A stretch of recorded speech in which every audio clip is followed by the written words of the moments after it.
Right now, there is a voice in your head. It is reading these words. It is analyzing the sounds around you. It never truly stops talking. But when was the last time you actually listened to it? Without a screen, without music, without another human being in the room. For 99.9% of human history, silence was the default state of existence. Before the radio, before the printing press, our ancestors spent hours every single day doing absolutely nothing. Sitting in the dirt, staring at the horizon, existing in complete and total silence. Today, that idea is terrifying to us. In 2014, a group of psychologists at the University of Virginia asked a simple question. What happens if you leave a modern human completely alone with their thoughts? No phones, no books, no pens to doodle with, just an empty room and 15 minutes of silence. The results were deeply disturbing. Participants described the experience as agonizing. They reported extreme anxiety, restlessness, and a desperate desire for the time to end. But the researchers had anticipated this, so they added a variable. Inside the empty room, they placed a single button.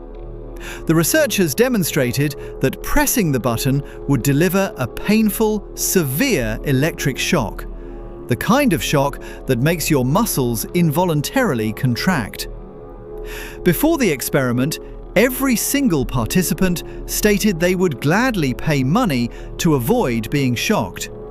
But then the door closed, and the 15 minutes of silence began.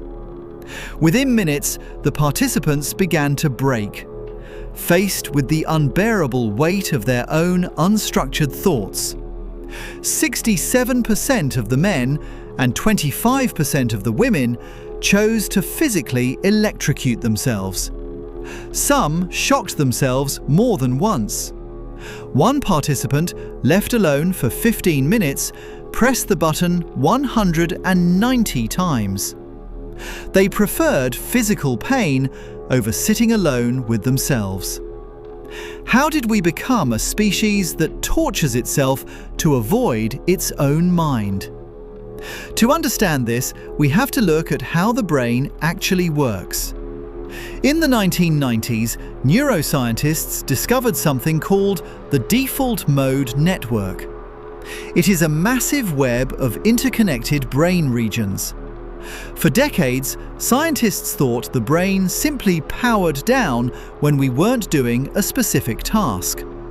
But brain scans revealed the exact opposite. When you stop focusing on the outside world, when you stare blankly out a window or sit quietly in the dark, your default mode network lights up like a city grid. It consumes massive amounts of energy. This network is responsible for a very specific set of functions. It is where you process your past. It is where you imagine your future. It is where you develop empathy for other people. And, most importantly, it is where your brain pieces together your actual identity. The default mode network is the machinery that tells you who you are. But there is a catch. This network is incredibly fragile. It can only activate when external stimuli drop to near zero. It requires silence. It requires the exact state we call boredom.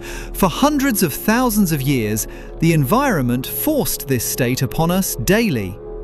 Walking for hours across the savannah, waiting for prey in the brush. These long stretches of mandatory boredom were not wasted time.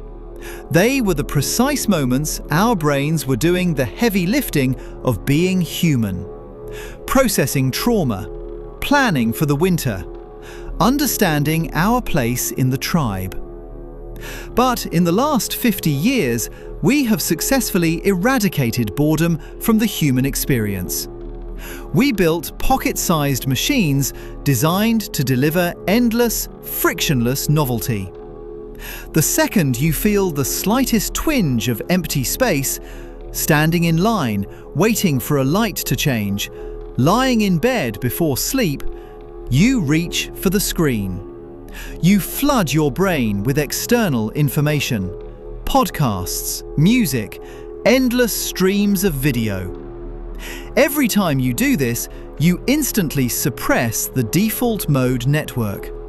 You forcefully shut down the machinery of self-reflection.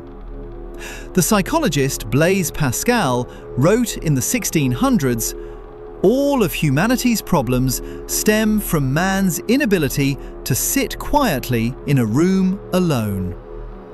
He wrote that before the invention of the microchip, today we are not just failing to sit quietly.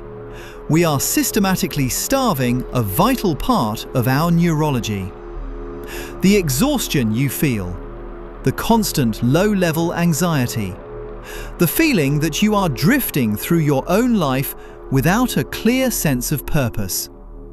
This is not a personal failure. It is the symptom of a brain that is never allowed to run its most critical diagnostic software. We are drowning in input, but we are starving for processing time. We treat boredom like a disease that must be cured at all costs.